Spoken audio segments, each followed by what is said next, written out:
नमस्कार साथियों, polity vision में आपका स्वागत है। आज का हमारा टॉपिक है विधानमंडल।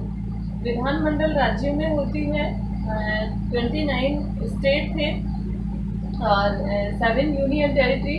तो अब स्टेट कम हो गए हैं और यूनियन टेरिटरी 9 हो गए हैं, यानी जम्मू कश्मीर केंद्र शासित प्रदेश बन गया है।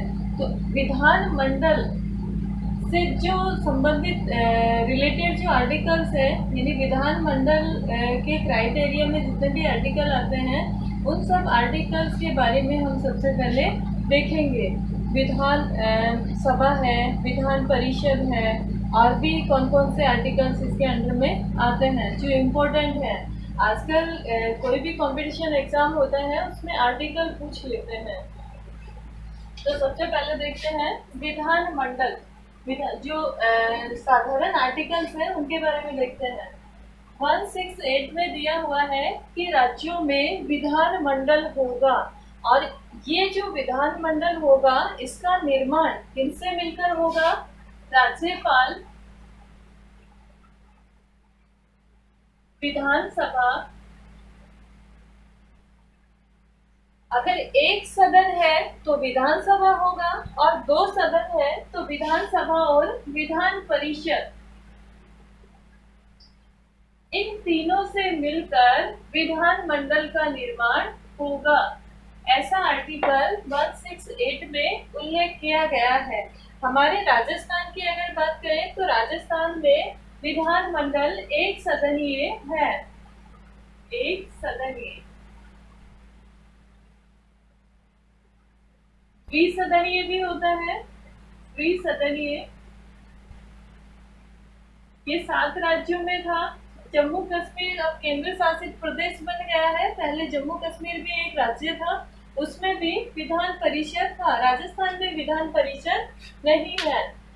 सेकंड है अनुच्छेद 169। 169 में उल्लेख किया गया है विधान परिषद, यानी विधान मंडल जो होता है इसके 2 सदन होते हैं। अंग तो 3 हो गए, राज्यपाल, विधानसभा, विधान परिषद, और सदन हो गए 2, विधानसभा और विधान परिषद। विधानसभा और दूसरा है विधान परिषद। तो विधान परिषद का सृजन कैसे किया जाएगा इसका उल्लेख किया गया है आर्टिकल 169 में। अगर किसी भी राज्य को विधानसभा का सृजन यानी विधान परिषद की अपने राज्य में स्थापना करनी है तो वो संसद को एक प्रस्ताव भेजता है, और वो प्रस्ताव कैसे पारित होता है? विधानसभा जो होता है, विधानसभा की कुल सदस्य संख्या का जो टोटल मेंबर हो गए, उपस्थित तथा मतदान में भाग लेने वाले 2/3 सदस्यों की स्वीकृति, यानी विशेष बहुमत हो गया। उपस्थित और मतदान में भाग लेने वाले सदस्यों का 2/3 सदस्यों द्वारा वो प्रस्ताव स्वीकार कर लिया जाता है। तो यहाँ स्टेट से सेंट्रल यानी संसद को भेज दिया जाता है, और संसद के दोनों सदन राज्यसभा और लोकसभा के साधारण बहुमत द्वारा वो प्रस्ताव स्वीकार कर लिया जाता है, या संसद के दोनों सदनों के द्वारा साधारण प्रस्ताव के द्वारा वो उस प्रस्ताव को स्वीकृति मिल जाती है। तो उस राज्य में वो राज्य अपने यहाँ विधान परिषद की स्थापना कर सकता है, और विधान परिषद को अगर वहां से हटाना है तो भी सेम प्रोसेसर यही रहेगी। अगर राजस्थान में विधान परिषद की स्थापना करनी है, पहले अभी गहलोत सरकार है, इससे पहले बीजेपी थी, और इससे पहले गहलोत सरकार थी, उस समय राजस्थान में विधान परिषद की स्थापना का प्रस्ताव संसद में भेज दिया गया था। फिर बीजेपी गवर्नमेंट आ गई तो कोई प्रोसेसर नहीं हुई, अब फिर से गहलोत सरकार आ गई है, तो हो सकता है राजस्थान में भी विधान परिषद की स्थापना की जाए। आगे है अनुच्छेद 170। 170 में विधान सभाओं की संरचना का उल्लेख किया गया है। यानी विधान मंडल के 2 सदन होते हैं, विधान सभा और विधान परिषद। तो विधान सभा की संरचना, कैसे विधान सभा का गठन होगा, कितनी सदस्य संख्या होगी, मैक्सिमम कितनी हो सकती है, मिनिमम कितनी होगी, और समय समय पर कितना इंक्रीज किया गया है, इसका उल्लेख किया गया है अनुच्छेद 170 में। आर्टिकल 171 171 में विधान परिषद की संरचना का उल्लेख किया गया है। कितने सदस्य निर्वाचित होंगे, कितने मनोनीत होंगे, इसका जो स्ट्रक्चर है वो कैसे बनाया जाएगा, उसका उल्लेख किया गया है 171 में। आगे है अनुच्छेद 172 172 में विधान मंडलों की अवधि के बारे में उल्लेख किया गया है। विधान मंडल यानी जहाँ 2 सदन है, विधानसभा विधान परिषद, तो वहाँ अवधि कितने वर्ष की होगी। जहाँ 1 सदन है उसका कार्यकाल कितने वर्ष का होगा। अगर विधानसभा है तो उसका कार्यकाल मैक्सिमम 5 वर्ष का होता है, और विधान परिषद है तो उसका वो तो एक स्थायी सदन होता है, उसको केवल भंग नहीं कर सकते, उसको तो हटा ही सकते हैं राज्य से। तो उसके सदस्यों का कार्यकाल होता है 6 वर्ष का। विधान परिषद का कोई कार्यकाल नहीं होता है। तो उसके बारे में उल्लेख किया गया है अनुच्छेद 172 में। अनुच्छेद 173 में सदस्यों की अर्हता में योग्यता, विधान मंडल का सदस्य बनने के लिए उस उम्मीदवार में क्या क्या योग्यताएं होनी चाहिए, इसका उल्लेख किया गया है 173 में। विधानसभा का सदस्य बनने के लिए डिफरेंट है योग्यता, यानी एज का डिफरेंस है, बाकी सारा सेम है। विधानसभा विधान परिषद के सदस्यों की योग्यताएं सेम है, केवल एज का डिफरेंस है। विधानसभा में 25 है, विधान परिषद में 30 ईयर ओल्ड है। अनुच्छेद 174 में विधान मंडल का सत्र कब बुलाया जाएगा, सत्रावसान कब किया जाएगा, और विधान मंडल का विघटन यानी उसको भंग कैसे किया जाएगा, कब कर सकते हैं, कौन करेगा, इसका उल्लेख किया गया है 174 में। तो विधान परिषद तो भंग होता नहीं है, विधान सभा को भंग किया जा सकता है राज्यपाल के द्वारा। अनुच्छेद 175 में राज्यपाल का अभिभाषण कब होगा, संदेश भेज सकते हैं राज्यपाल, इसका उल्लेख किया गया है। फिर है अनुच्छेद 176 में भी राज्यपाल, जैसे देश का प्रथम नागरिक राष्ट्रपति होता है, वैसे ही किसी भी राज्य का प्रथम नागरिक राज्यपाल होता है। तो जो विधानमंडल है इसमें विशेष अभिभाषण राज्यपाल के द्वारा दिया जाता है, और इसका संविधान के अनुच्छेद 176 में उल्लेख किया गया है। फिर है 177 में जो विधानमंडल के जो मंत्री है और महाधिवक्ता है, इनके अधिकारों का उल्लेख किया गया है। यानी मंत्रियों को क्या क्या पावर मिले हुए हैं, महाधिवक्ता जो होता है स्टेट का, इसको क्या क्या पावर्स मिला हुआ है। विधानसभा की बैठक चल रही है तो महाधिवक्ता वहां बैठक में भाग ले सकते हैं, और क्या क्या इनको पावर्स दिए गए हैं, इसका उल्लेख 177 में किया गया है। फिर है, ये तो हो गए साधारण आर्टिकल्स। फिर है राज्य के विधानमंडल के जो अधिकारी है, इनसे रिलेटेड आर्टिकल कौन कौन से हैं। तो अनुच्छेद 178 में राज्य की जो विधानमंडल होगी उसका अध्यक्ष और एक उपाध्यक्ष होगा, इसका उल्लेख किया गया है 178 में। अनुच्छेद 179 में उल्लेख किया गया है पद रिक्त, यानी ये जो अध्यक्ष और उपाध्यक्ष है सदस्यों का नहीं है, अध्यक्ष और उपाध्यक्ष जो है इनका पद रिक्त हो जाता है, ये रिजाइन दे देते हैं अपना, या इनको पद से किस प्रक्रिया के द्वारा हटाया जा सकता है, इसका उल्लेख किया गया है 179 में। अनुच्छेद 180 180 में उल्लेख किया गया है विधानसभा का जो अध्यक्ष होता है इसके क्या क्या कर्तव्य है और उन कर्तव्यों का इसको कैसे पालन करना है। अनुच्छेद 181 में उल्लेख किया गया है अध्यक्ष व उपाध्यक्ष को पद से हटाने का संकल्प विचाराधीन होता है तो उस समय पीठासीन का न होना इसका उल्लेख किया गया है 181 में इसका उल्लेख किया गया है।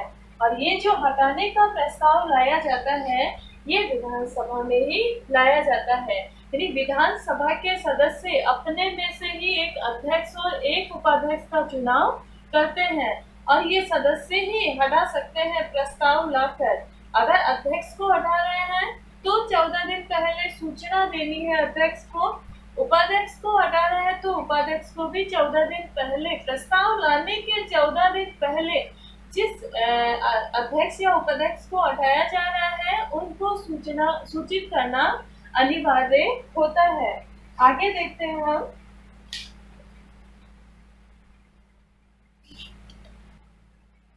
अनुच्छेद 182 में उल्लेख किया गया है विधान परिषद, जो दूसरा सदन होता है, स्थायी सदन होता है विधानमंडल का, इसके बारे में। विधान परिषद विधानसभा के अध्यक्ष और उपाध्यक्ष होते हैं और विधान परिषद के सभापति व उप सभापति 2 सदस्य होते हैं।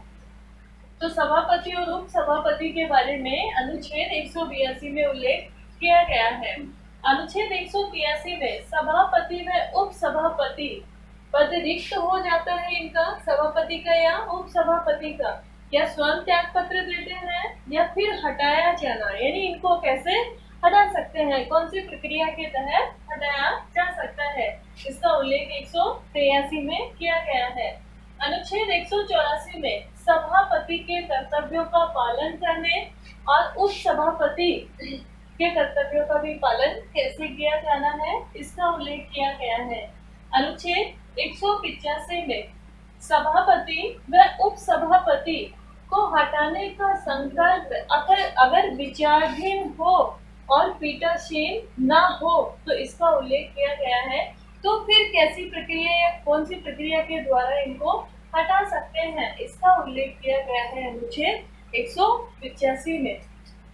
अनुच्छेद 186 में अध्यक्ष व उपाध्यक्ष, अध्यक्ष विधानसभा के होते हैं, अध्यक्ष उपाध्यक्ष, और विधान परिषद के होते हैं सभापति उप सभापति, इन चारों के वेतन भत्तों के बारे में उल्लेख किया गया है अनुच्छेद 186 में। फिर है अनुच्छेद 187 में उल्लेख किया गया है विधानमंडल के सचिवालयों का कार्य संचालन कैसे किया जाना है, इसका उल्लेख किया गया है 187 में। विधानमंडल में विधानसभा और विधान परिषद दोनों सदन आ गए हैं। अगर विधान परिषद किसी राज्य में नहीं है तो सिंगल सदन के बारे में दिया है। अनुच्छेद 188 में सदस्यों को शपथ किसके द्वारा दिलवाई जाएगी और सदस्य शपथ किसकी लेंगे, इसका उल्लेख किया गया है। कर्तव्य पालन की, गोपनीयता की, किस प्रकार की शपथ लेंगे और किस मेंबर के द्वारा, किसके द्वारा इनको शपथ दिलवाई जाती है। अनुच्छेद 189 में सदनों में मतदान जो होता है उसका उल्लेख किया गया है, यानी कोई भी प्रस्ताव लाया जाता है, विधेयक लाया जाता है, उसमें मतदान होता है तो उस मतदान का उल्लेख किया गया है। रिक्त, कोई पद अगर रिक्त है, किसी मंत्री का पद अगर रिक्त है किसी कारणवश, तो कार्य करने की जो शक्ति है और गण पूर्ति कैसी रहेगी, इसका उल्लेख भी 189 में किया गया है। यानी विधान सभा जो होती है उसकी बैठक के लिए गण पूर्ति रखी गई है 1/10 सदस्य। जो कुल सदस्य होते हैं उनके 1/10 सदस्य होना अनिवार्य है तो ही बैठक शुरू हो सकती है, या फिर 10 सदस्य। इन दोनों में से जो भी अधिक होगा उसको रखा जाएगा। फिर है सदस्यों की निर्हताएं, यानी क्या क्या निर्हताएं हो सकती हैं।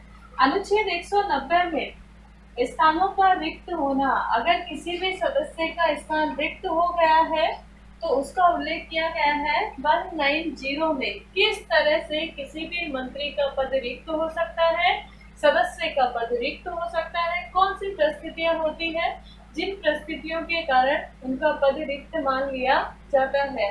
अगर दो जो सदन है दोनों का मेंबर बन जाता है तो उसे एक सदन से त्याग पत्र देना होगा, या 6 महीने तक वो बिना सूचित किए अनुपस्थित रहता है तो उसका पद रिक्त माना जाएगा। या फिर उसमें जो योग्यताएं होनी चाहिए, बन गया है मंत्री या सदस्य बन गया है और वो योग्यताएं नहीं पाई जाती है तो उसका पद रिक्त माना जाता है। अनुच्छेद 191 में निर्हताओं के बारे में दिया है और अनुच्छेद 192 में निर्हताओं से संबंधित प्रश्नों पर भी निश्चय करने का उल्लेख किया गया है।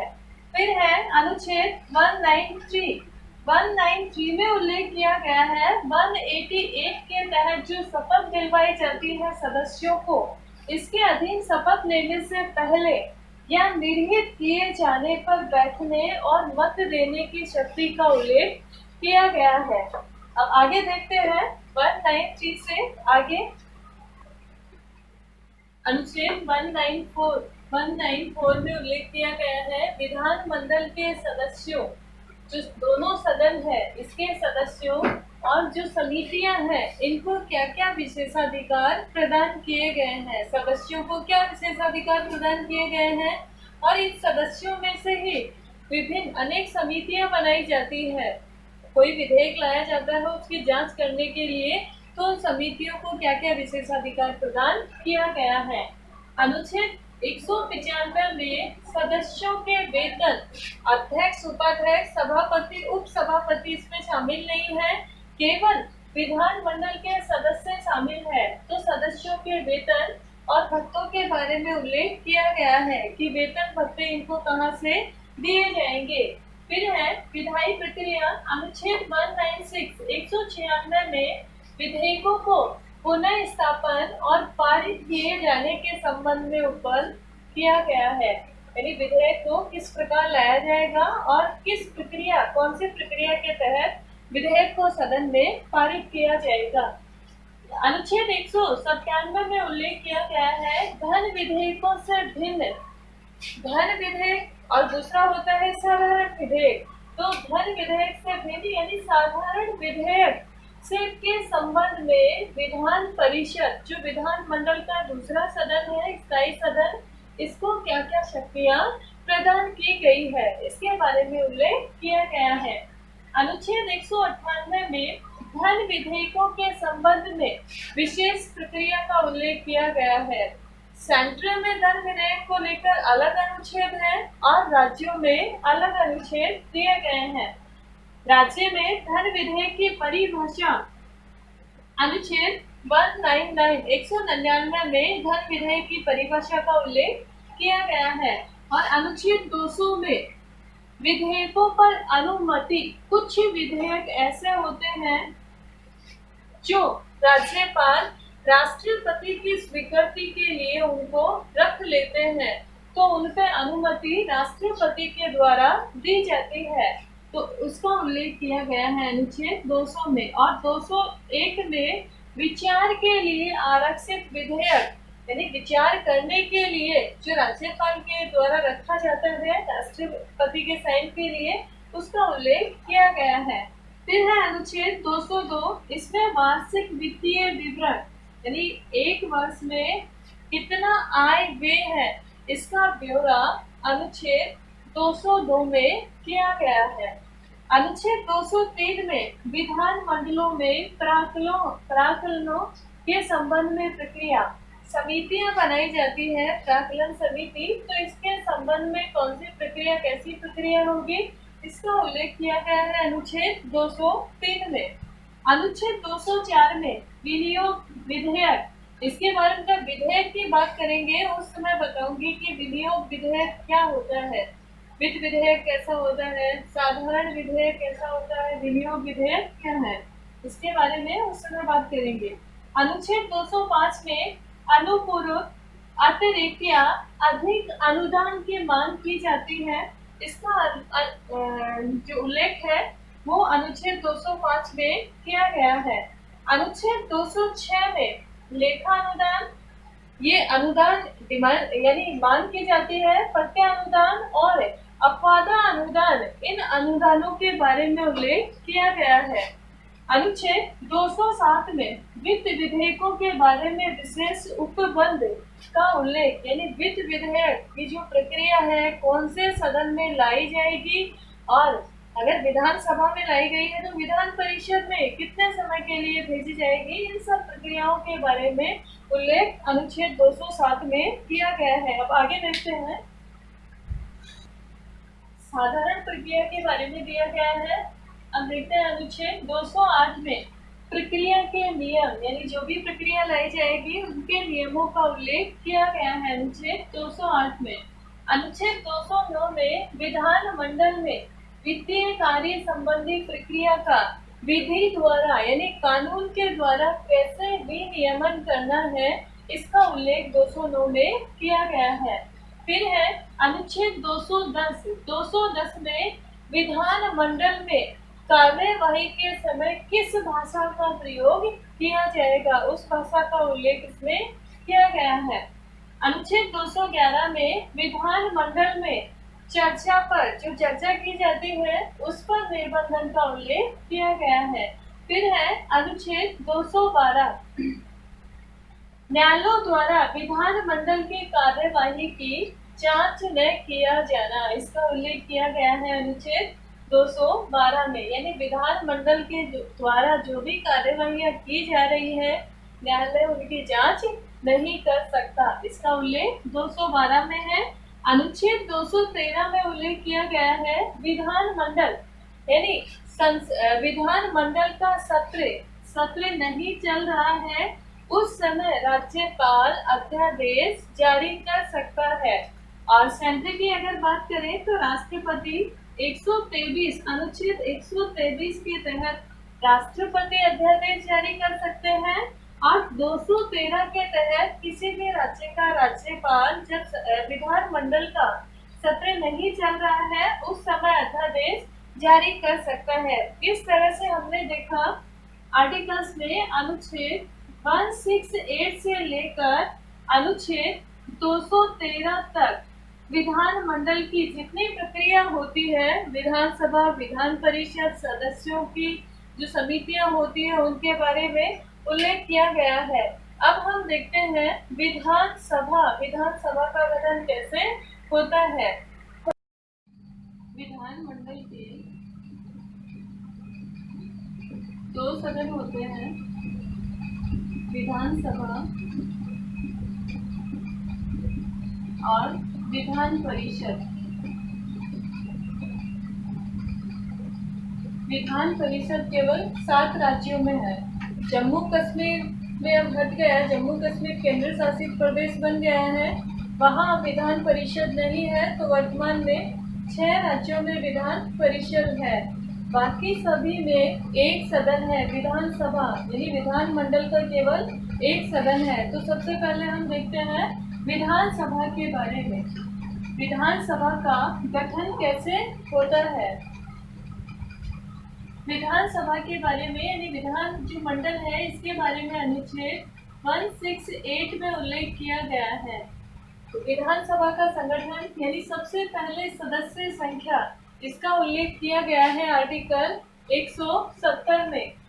विधानसभा की सदस्य संख्या अधिकतम 500 हो सकती है और मिनिमम हो सकती है 60 से कम विधानसभा की सदस्य संख्या नहीं हो सकती। अगर राजस्थान की बात करें तो राजस्थान की विधानसभा की सदस्य संख्या 200 है और राजस्थान में प्रथम विधानसभा अध्यक्ष नरोत्तम लाल जोशी थे और वर्तमान में ये तो प्रथम थे और वर्तमान में है सीपी जोशी,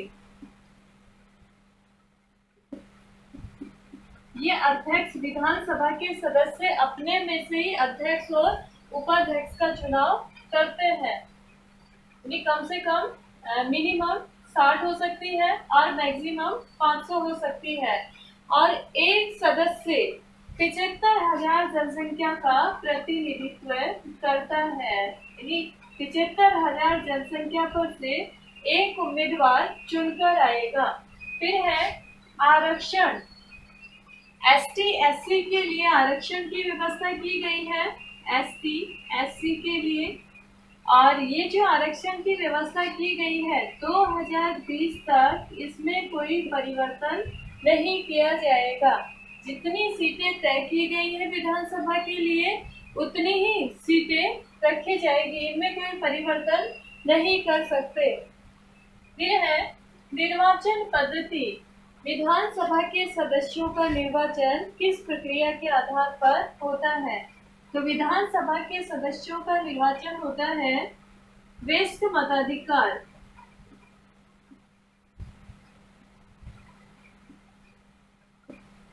यानी जो 18 वर्ष का हो गया है उसे वोट डालने का अधिकार है, तो वो वोट डाल सकता है विधानसभा के सदस्यों के लिए। अब विधानसभा का सदस्य बनने के लिए क्या क्या योग्यताएं होनी चाहिए इसका उल्लेख किया गया है अनुच्छेद 173 में। विधानसभा का उम्मीदवार बनने के लिए सबसे पहले तो भारत का नागरिक हो, भारत का नागरिक हो।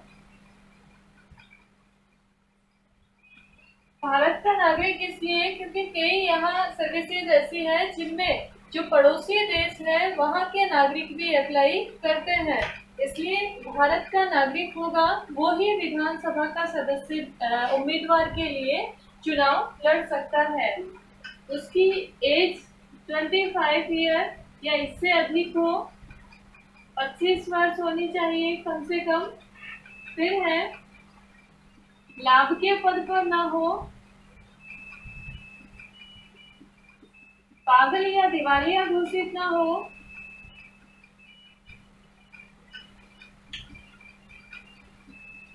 और संसद के किसी सदन का सदस्य ना हो। यानी संसद के किसी सदन का सदस्य है तो वहां से उसे रिजाइन करना होगा। तो ये योग्यताएं विधानसभा का सदस्य बनने के लिए अनिवार्य है।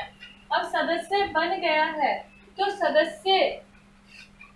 जो सदस्यता होती है सदन की उसका अंत कैसे हो सकता है?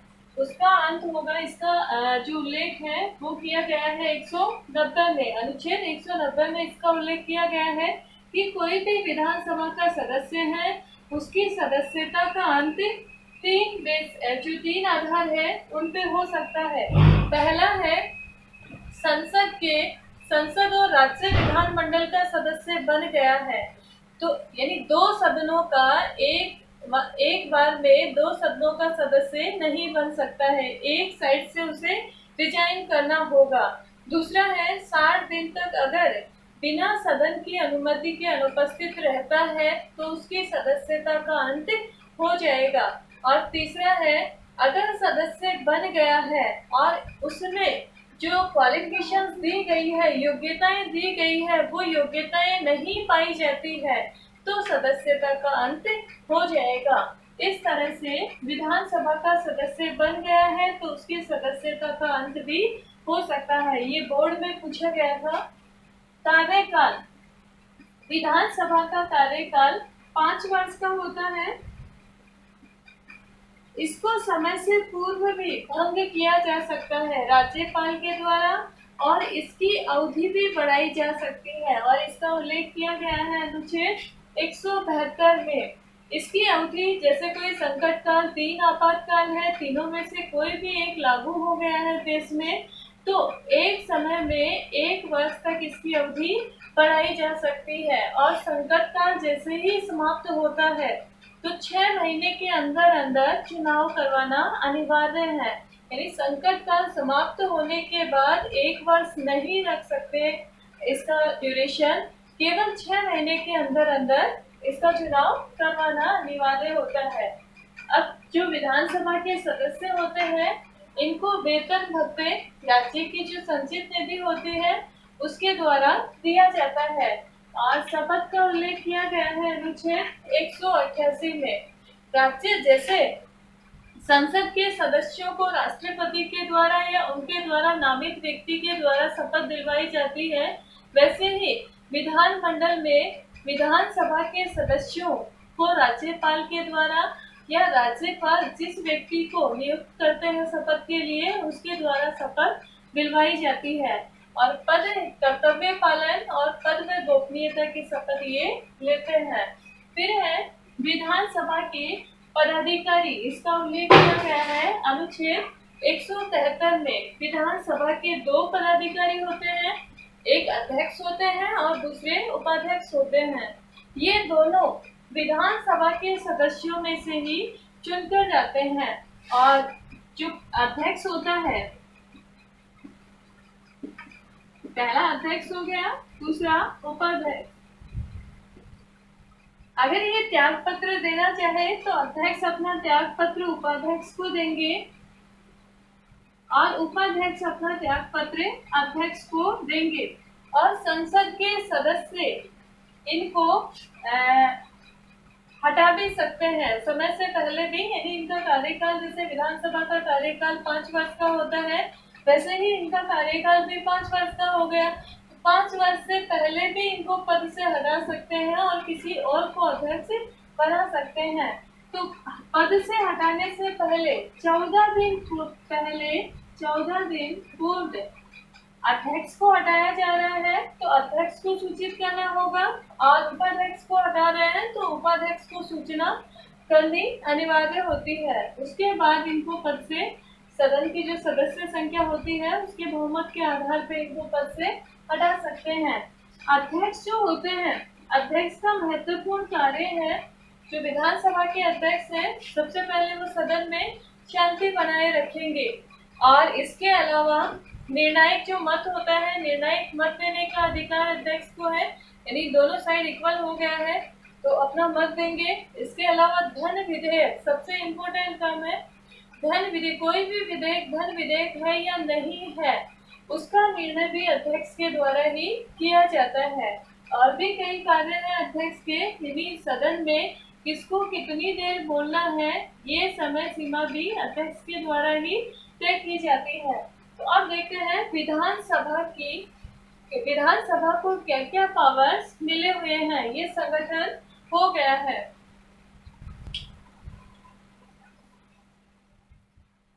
अब है विधानसभा की शक्तियां, यानी विधानसभा को क्या क्या पावर्स मिला हुआ है। तो सबसे पहले है विधायी शक्ति, इसको कानून निर्माण शक्ति भी बोलते हैं। कानून निर्माण की शक्ति, यानी विधानसभा को कानून निर्माण का अधिकार या पावर भी मिला हुआ है। 2 सूचियां दी हुई है राज्य को, राज्य सूची, दूसरी है समवर्ती सूची। संघ सूची और अवशिष्ट सूची के विषयों पर कानून बनाने का अधिकार संघ सरकार का है और राज्य सूची पर राज्य कानून बनाएगा। अगर राज्य में आपातकाल लागू हो गया है तो उस समय ये पावर सेंटर को मिल जाता है। और समवर्ती सूची के विषयों पर राज्य सरकार को और केंद्र सरकार दोनों को अधिकार दिया हुआ है। दोनों में अगर मतभेद हो जाता है तो अंतिम निर्णय केंद्र का माना जाएगा। तो इन पे कानून बनाने का अधिकार इसके 66 विषय है और इसके 47 विषय हैं। तो इन पे कानून निर्माण का अधिकार विधानसभा को मिला हुआ है। अब कानून निर्माण किस तरह से करते हैं। विधानमंडल के 2 सदन हैं, विधानसभा और विधान परिषद। जहां दोनों सदन है, विधानसभा और विधान परिषद, यानी विधानसभा तो सभी जगह है, अगर विधान परिषद भी जहां है तो कानून निर्माण कैसे होगा। विधानसभा के द्वारा कोई भी प्रस्ताव पास करके विधान परिषद को भेज दिया गया है तो विधान परिषद इस पे 3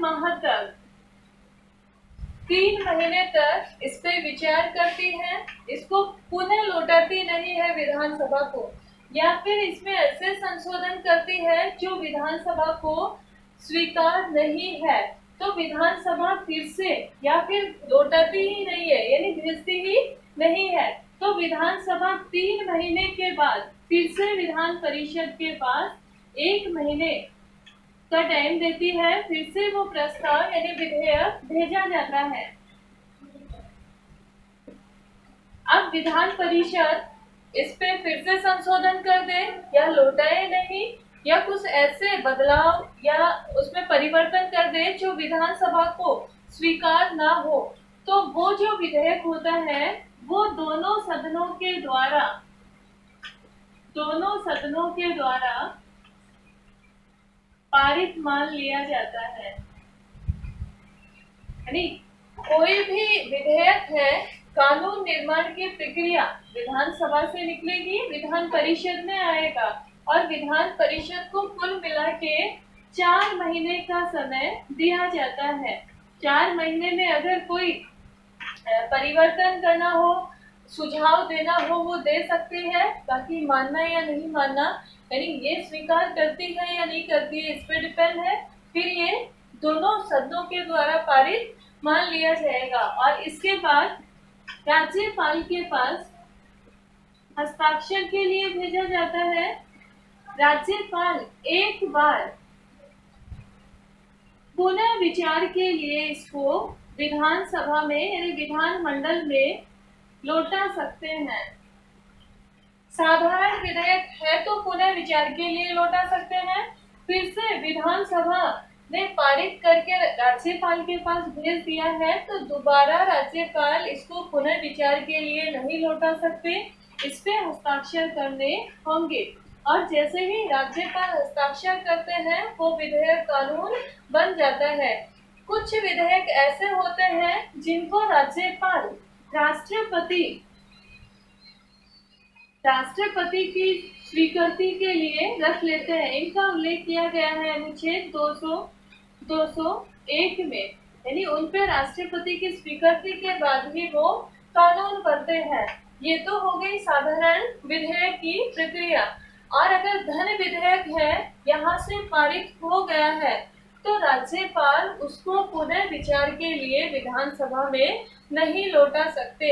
धन विधेयक पर राज्यपाल को हस्ताक्षर करना होगा। ये है विधायी शक्ति या कानून निर्माण की शक्ति।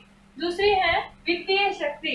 वित्तीय शक्ति की बात करें तो जैसे हमने सेंटर में देखा है, लोकसभा को अधिक पावर मिला हुआ है, राज्यसभा को वित्तीय मामलों में कम शक्ति मिली हुई है, क्योंकि लोकसभा जनता का सदन है। वैसे ही राज्य में है सेम एज, विधानसभा को अधिक पावर मिला हुआ है, विधान परिषद को नहीं मिला हुआ है, बहुत कम पावर है विधान परिषद के पास। अगर दोनों सदन है तो विधान परिषद के पास केवल 14 दिन के लिए धन विधेयक भेजा जाता है। 14 दिन में वो कोई सुझाव देती है या नहीं देती है, जो भी है विधानसभा के द्वारा वो पारित समझा जाएगा, यानी 14 दिन का समय मिलता है। और अगर किसी राज्य में विधान परिषद नहीं है तो कानून निर्माण की प्रक्रिया विधानसभा के द्वारा ही की जाती है। अगर विधान परिषद है तो उसे 4 महीने का टाइम मिलता है साधारण कानून के लिए, और जो धन विधेयक है उसके लिए 14 दिन का टाइम मिलता है। 14 दिन के लिए धन विधेयक को भेजा जाता है।